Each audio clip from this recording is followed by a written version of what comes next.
Price the lord. Hallelujah. ಯಾರ್ಯಾರು ಕೆಲಸವಾಗ್ತಿದೆ ಅವರಲ್ಲಿ ಹೇಳ್ರಿ ಹಲ್ಲೆಲೂಯಾ.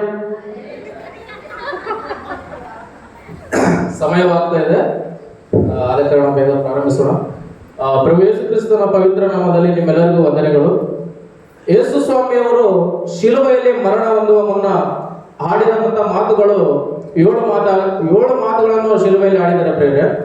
ಅದರಲ್ಲಿ 5 ಮಾತುಗಳು ತುಂಬಾ ಅದ್ಭುತವಾಗಿ ವಿವರಣೆ ಮಾಡಿದರು. 6ನೇ ಮಾತನ್ನು ನನಗೆ ಮಾತಾಡಲು ಅವಕಾಶವನ್ನು ಮಾಡಿಕೊಟ್ಟ ಅಯ್ಯನವರಿಗೆ ವಂದನೆಗಳನ್ನು ತಿಳಿಸುತ್ತೇನೆ. ಯೋಹಾನನ ಬರೆದ ಸುವಾರ್ತೆ 19ನೇ ಅಧ್ಯಾಯ 30ನೇ ವಚನ.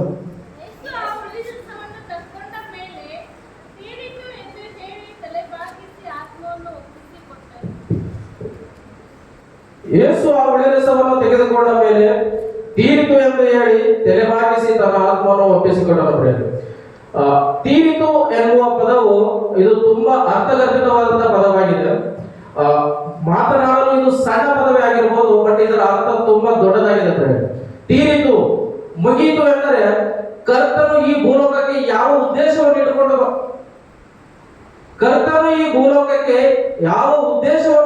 ಈ ಭೂಲೋಕಕ್ಕೆ ಬಂದಿದನೋ ಆ ಉದ್ದೇಶವು ಈ ಮಾತಿನೊಂದಿಗೆ ತೀರುತ್ತದೆ ಪ್ರಿಯರೇ. ಯಾವ್ಯಾವ ಮಾತುಗಳು ತೀರುತ್ತವೆ ಅಂತಂದ್ರೆ, ಆತನ ಈ ಭೂಲೋಕದಲ್ಲಿ ಮಾಡಬೇಕಾದಂತ ಎಲ್ಲಾ ಕೆಲಸಗಳು ಈ ಮಾತಿನೊಂದಿಗೆ ತೀರುತ್ತದೆ ಪ್ರಿಯರೇ. ಅದೇನೆಂಬುದಾಗಿ ನಾವು ಒಂದನ್ನು ತಿಳಿದುಕೊಂಡು ಹೋಗೋಣ ಪ್ರಿಯರೇ. ಕರ್ತನು ಈ ಭೂಲೋಕಕ್ಕೆ ಬಂದಿದ್ದು ಒಂದು ಮಹಾ ಉದ್ದೇಶ ಇದೆ. ತಂದೆಯಾದ ದೇವರು ಆತನನ್ನು ಕಳಿಸಿಕೊಡ್ಬೇಕಾದ್ರೆ ಒಂದು ಉದ್ದೇಶವನ್ನು ಇಟ್ಟುಕೊಂಡು ಕಳಿಸಿಕೊಡ್ತಾನೆ. ಅದೇನಪ್ಪಾ ಅಂದರೆ, ಲೋಕದಲ್ಲಿ ಇರುವಂತ ಅನೇಕ ಜನರ ಮಾನವರ ಪಾಪಗಳನ್ನು ಬಿಡಿಸಿ ಅವರನ್ನು ರಕ್ಷಣೆಗೆ ನಡೆಸಬೇಕೆಂಬುದಾಗಿ ಆತನನ್ನು ಕಳಿಸಿಕೊಡ್ತಾನೆ. ಆತನು ಆ ಕಾರ್ಯವನ್ನು ಮಾಡಬೇಕಾಗಿದ್ದು ಶಿಲುಬೆಯ ಮೇಲೆ ಇದ್ದುಕೊಂಡು 5ನೇ ಮಾತು ನುಡಿಯುವವರೆಗೂ ಆ ಕಾರ್ಯವನ್ನು ಆತನು ಮಾಡಿದ್ದಾನೆ ಪ್ರಿಯರೇ. 6ನೇ ಮಾತು ಎಂಬುದು ಹೇಗಿದೆ ಅಂತಂದ್ರೆ, ಇದು ವಿಜಯದ ಮಾತಾಗಿದೆ ಪ್ರಿಯರೇ. ಇದು ನಾನು ಗೆದ್ದಿದ್ದೇನೆ ಎಂಬುವ ಮಾತಾಗಿದೆ. ಆ ಮಾತು ಯಾವ ರೀತಿಯಲ್ಲಿ ಸ್ವಾಮಿ ಹೇಳ್ತಾರಪ್ಪ ಅಂತಂದ್ರೆ, ನಾನು ಯಾವುದಾದ್ರೂ ಒಂದು ಕೆಲಸವನ್ನು ಈಗ ಮಾಡಿ ನಾನು ಅದರಲ್ಲಿ ವಿಜಯನಾದ್ರೆ ನಾನು ಯಾವ ತರ ಖುಷಿ ಪಡ್ತೀನೋ ಅದು ಸಂತೋಷದ ಮಾತಾಗಿದೆ. ಇದು ಸೋಲಿನ ಮಾತಲ್ಲ ಪ್ರಿಯರೇ, ತೃಪ್ತಿ ಅನ್ನುವ ಮಾತು, ಇದು ಜಯದ ಮಾತಾಗಿದೆ ಪ್ರಿಯರೇ. ಸೊ ಅದನ್ನೊಂದು ವಿಡಿಯೋ ಮೂಲಕ ನಾನು ನಿಮಗೆ ತೋರಿಸ್ತೇನೆ. ವಿಡಿಯೋ ಇದ್ರೆ ಒಂದ್ಸತಿ ಪ್ಲೇ ಮಾಡಿ.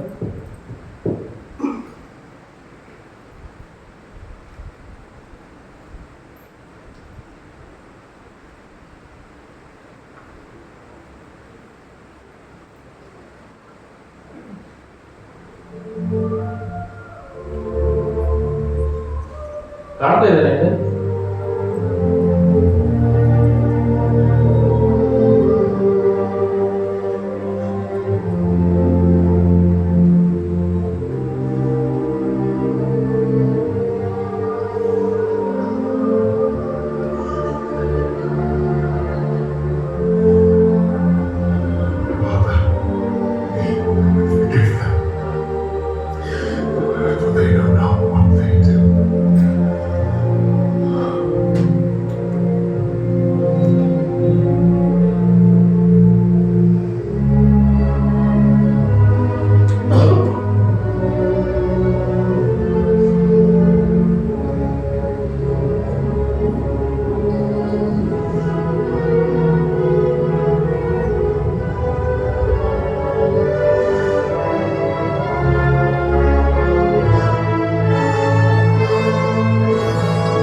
ಒಂದು ಮಹಾಧ್ವನಿಯಿಂದ ಆ ಫೇಸ್ ನೋಡ್ತೀರಿ ನೀವು.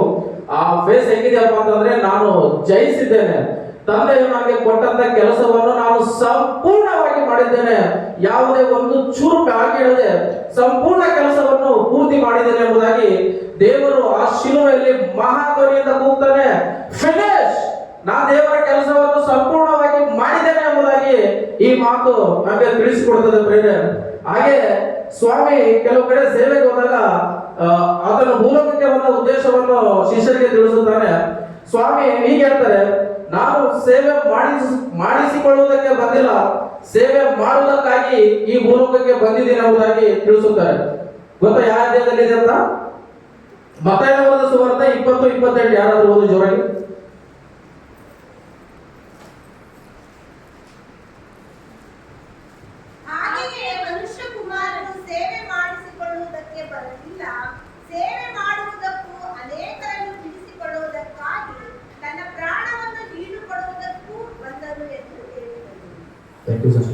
ಹಾಗೆ ಮನುಷ್ಯ ಕುಮಾರನು ಸೇವೆ ಮಾಡಿಸಿಕೊಳ್ಳುವುದಕ್ಕಾಗಿ ಭೂಲೋಕಕ್ಕೆ ಬಂದಿಲ್ಲ ಪ್ರಿಯರೇ, ನಮಗಾಗಿ ಸೇವೆ ಮಾಡುವುದಕ್ಕೋಸ್ಕರ ಈ ಭೂಲೋಕಕ್ಕೆ ಬಂದಿದ್ದಾನೆ. ಅದೇ ರೀತಿಯಲ್ಲಿ ಪ್ರಿಯರೇ, ನಾವು ನೋಡುವುದಾದರೆ ಯೋಹಾನನ ಬರೆದ ಸುವಾರ್ತೆ 9:4 ಅಧ್ಯಾಯ ಓದಿ.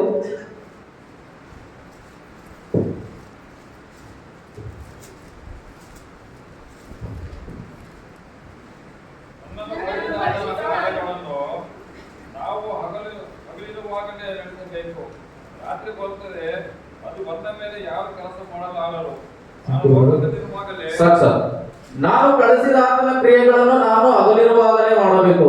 ಮೊದಲನೇದಾಗಿ ತಿಳಿಸ್ತಾನೆ ಸ್ವಾಮಿ, ನಾನು ನನ್ನ ಸೇವೆ ಮಾಡಿಸಿಕೊಳ್ಳುವುದಕ್ಕಾಗಿ ಬಂದಿಲ್ಲ, ಸೇವೆ ಮಾಡುವುದಕ್ಕಾಗಿ ಈ ಭೂಲೋಕಕ್ಕೆ ಬಂದಿದ್ದೀನಿ ಎಂಬುದಾಗಿ ತಿಳಿಸುತ್ತಾನೆ. ಎರಡನೇದಾಗಿ ತಿಳಿಸುತ್ತಾನೆ, ಹಗಲಿರುವಾಗಲೇ ನಾನು ನನ್ನ ತಂದೆ ಕಳಿಸಿಕೊಟ್ಟಂತ ಕೆಲಸವನ್ನು ಹಗಲಿರುವಾಗಲೇ, ಹಗಲು ಅಂತಂದ್ರೆ ನಮ್ಮ ಜೀವನದ ಭವಿಷ್ಯವನ್ನು ತಿಳಿಸುತ್ತದೆ ಪ್ರೇರ. ಕರ್ತವ್ಯ ಅಂತಂದ್ರೆ ನಮಗೆ ಕೊಟ್ಟಂತ ಸಮಯವು ಅಲ್ಲಿಗೆ ಮುಗಿದ ಎಂಬುದಾಗಿ. ಕರ್ತನಿಗೆ ದೇವರು ಕೊಟ್ಟಂತ ಸಮಯವು 33 ವರ್ಷ. 33 ವರ್ಷದಲ್ಲಿ ಕರ್ತನು ತನಗಾಗಿ ಏನೇನು ಮಾಡಬೇಕೆಂಬುದನ್ನು ಎಲ್ಲವೂ ಮಾಡಿ ಮುಗಿಸಿದ ನಂತರ ಲಾಸ್ಟ್ ಕಲ್ವಾರಿ ಶಿಲುವೆಯಲ್ಲಿ ಬಂದು ಹೇಳ್ತಾನೆ, ಸ್ವಾಮಿ ನೀನು ಕೊಟ್ಟಂತ ಕೆಲಸವು ಎಲ್ಲವೂ ನಾನು ಮಾಡಿದ್ದೇನೆ ಎಂಬುದಾಗಿ ತೀರಿತು ಎಂಬುದಾಗಿ ಹೇಳ್ತಾನೆ ಪ್ರೇರ. ಅದೇ ರೀತಿಯಲ್ಲಿ ತಂದೆಯಾದ ದೇವರು ಕೆಲವು ಭಕ್ತರಿಗೆ ಒಂದು ಕೆಲಸವನ್ನು ಒದಗಿಸಿಕೊಡ್ತಾನೆ. ಆ ಭಕ್ತರು ಆ ಕೆಲಸವನ್ನು ಯಾವ ರೀತಿ ಮಾಡಿದರು ಎಂಬುದಾಗಿ ನಾವು ನೋಡೋಣ. ಆದಿಕಾಂಡ 13:14.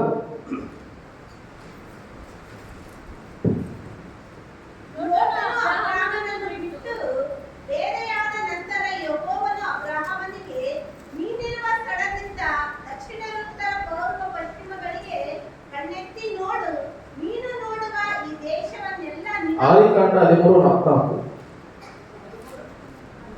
ಆದಿಕಾಂಡ 6:13-14. 6ನೇ ಅಧ್ಯಾಯ 13-14.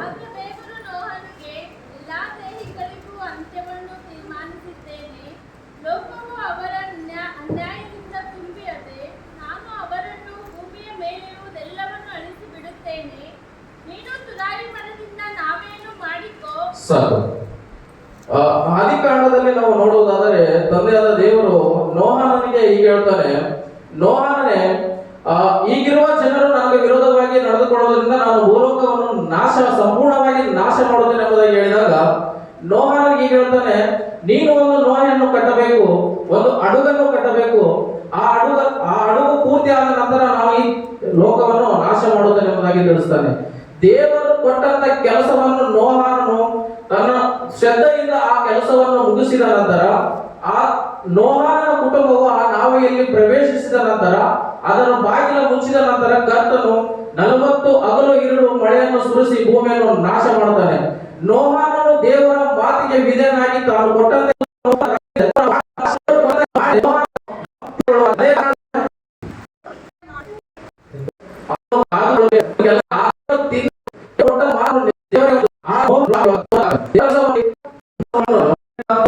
ಅದಕ್ಕೆ ದ್ರೋಹ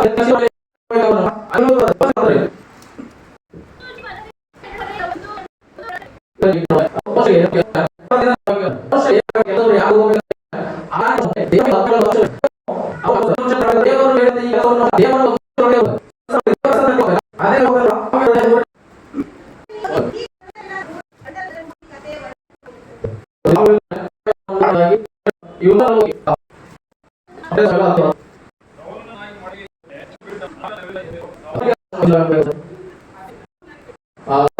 ಮಾಡಿ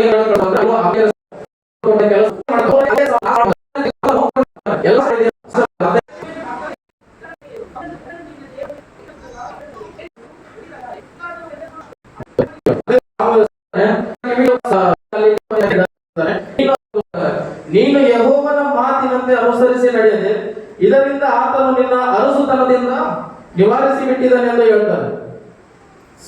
ಸೌಲನು ದೇವರು ಕೊಟ್ಟಂತ ಕೆಲಸವನ್ನು ತಪ್ಪಾಗಿ ಮಾಡಿದ್ದರಿಂದ ಅವನು ಒಬ್ಬ ರಾಜನು. ಯಾರು? ಸೌಲನು ಒಬ್ಬ ರಾಜನಾಗಿದ್ದರೂ ಕೂಡ ಅವನು ಕೊಟ್ಟಂತ ಕೆಲಸವನ್ನು ಮಾಡದಿದ್ದ ಕಾರಣ ಅವನ ರಾಜತನದಿಂದ ಅಂದ್ರೆ ಅವನ ರಾಜ ಸಿಂಹಾಸನವನ್ನು ಅವನಿಂದ ತೆಗೆಸಿ ಇನ್ನೊಬ್ಬನಿಗೆ ಅದನ್ನು ಪಟ್ಟಾಭಿಷೇಕ ಮಾಡ್ತಾರೆ. ಯಾರಿಗೆ? ದಾವೀದನಿಗೆ ಪಟ್ಟಾಭಿಷೇಕ ಮಾಡ್ತಾರೆ. ಸೊ ದೇವರು ಕೊಟ್ಟಂತ ಕೆಲಸ, ದೇವರು ಏನ್ ಕೆಲಸ ಕೊಟ್ಟರು ಅಷ್ಟೇ ಮಾಡ್ಬೇಕು. ಸ್ವಾಮಿ ಇದು ಚೆನ್ನಾಗಿದೆ, ನನ್ನಿಂದ ಮಾಡಕ್ಕಾಗಲ್ಲ ಅಂತೇಳಿ ಅವ್ರು ಏನ್ ಮಾಡಿದಾರೆ, ಒಳ್ಳೆಯದನ್ನ ಚೊಲು ಇರುವಂತ ಆಡು, ಮೇಕೆ, ದನ ಕರುಗಳನ್ನು ವಾಪಸ್ ಅವರೊಂದಿಗೆ ತಗೊಂಡು ಬಂದಿದ್ದರಿಂದ ದೇವರು ಅವನಿಗೆ ಶಾಪ ಕೊಡ್ತಾ ಇದ್ದಾನೆ. ನಿನ್ನ ಅರಸುತನದಿಂದ ನಾನು ತೆಗೆದುಹಾಕಿ ನಿನಗಿಂತ ಶ್ರೇಷ್ಠನಾದವನನ್ನು ಈ ಸಿಂಹಾಸನದಲ್ಲಿ ಕೂಡಿಸ್ತೀನಿ ಎಂಬುದಾಗಿ ದಾವೀದನಿಗೆ ಸಿಂಹಾಸನವನ್ನು ಕೊಡುತ್ತಾನೆ. ಪ್ರೇರಣೆ ನಾವು ಇದರಲ್ಲಿ 4 ಭಕ್ತರನ್ನು ನೋಡಿದ್ದೇವೆ. ನೋಹನನ್ನು ನೋಡಿದ್ದೇವೆ, ಮೋಶೆಯನ್ನು ನೋಡಿದ್ದೇವೆ, ಸೌಲನನ್ನು ನೋಡಿದ್ದೇವೆ, ಮತ್ತೆ ಇನ್ನೊಂದು ಆದಾಮನನ್ನು ನೋಡಿದ್ದೇವೆ. ಇಬ್ಬರು ಭಕ್ತರು ದೇವರು ಕೊಟ್ಟಂತ ಕೆಲಸವನ್ನು ಮಾಡಿ ಒಬ್ಬರ ಕುಟುಂಬವನ್ನು ರಕ್ಷಣೆ ಮಾಡಿಕೊಂಡರೆ ಇನ್ನೊಬ್ಬನು ದೇವರ ಪ್ರಸನ್ನತೆಗೆ ಹತ್ತಿರವಾಗ್ತಾರೆ. ಬಟ್ ಇನ್ನೂ ಇಬ್ಬರು ದೇವರ ಕೊಟ್ಟಂತ ಕೆಲಸವನ್ನು ಮಾಡದೆ ಶಾಪಕ್ಕೆ ಗುರಿ ಆಗ್ತಾರೆ. ಸೊ ಅದರಿಂದ ದೇವರು ನಮಗೆ ಕೊಟ್ಟಂತ ಕೆಲಸವನ್ನು ನಾವು ಮಾಡಿ ನಮ್ಮ ಕುಟುಂಬವನ್ನು ಆಶೀರ್ವಾದದ ಕಡೆಗೆ ಕರೆದುಕೊಂಡು ಹೋಗೋಣ. ಮುಂದೊಂದು ದಿನ ದೇವರು ಬಂದು ಸ್ವಾಮಿ ಎಲ್ಲರ ಪಾಪಗಳನ್ನು ಲೆಕ್ಕಿಸುವ ಮಧ್ಯಂತರದಲ್ಲಿ 2ನೇ ಬರೋಣ ಬಂದಾಗ ಸ್ವಾಮಿ ನೀನು ಕೊಟ್ಟಂತ ಕೆಲಸವನ್ನು ನಾನು ಮಾಡಿದ್ದೀನಿ ಎಂಬುದಾಗಿ ನಾವು ಕೂಡ ಅದೇ ಮಹಾಧ್ವನಿಯಿಂದ ಸ್ವಾಮಿ ಹೇಳೋಣ. ಸ್ವಾಮಿ ನೀನು ಕೊಟ್ಟಂತ ಭೂಲೋಕದಲ್ಲಿ ನಮಗೆ ಕೊಟ್ಟಂತ ಕೆಲಸವನ್ನು ನಾವು ಪರಿಪೂರ್ಣ ಮಾಡಿದ್ದೇವೆ, ನಿನ್ನ ಕೆಲಸವನ್ನು ನಾವು ಭೂಲೋಕದಲ್ಲಿ ಮಾಡಿದ್ದೇವೆ ಎಂಬುದಾಗಿ ನಾವು ಅದೇ ಘಂಟಾಘೋಷದಿಂದ ದೇವರೊಡನೆ ಮಾತನಾಡಲು ನಮಗೆ ಒಂದು ಅವಕಾಶವನ್ನು ದೇವರು ಕೊಡುವಂತೆ ನಾವು ಅದನ್ನು ಮಾಡಿಕೊಳ್ಳೋಣ. ಸೊ ಎಲ್ಲರೂ ಕಣ್ಣು ಮುಚ್ಚೋದಾದರೆ ಒಂದು ಚಿಕ್ಕ ಪ್ರಾರ್ಥನೆ ಮಾಡಿಕೊಳ್ಳೋಣ.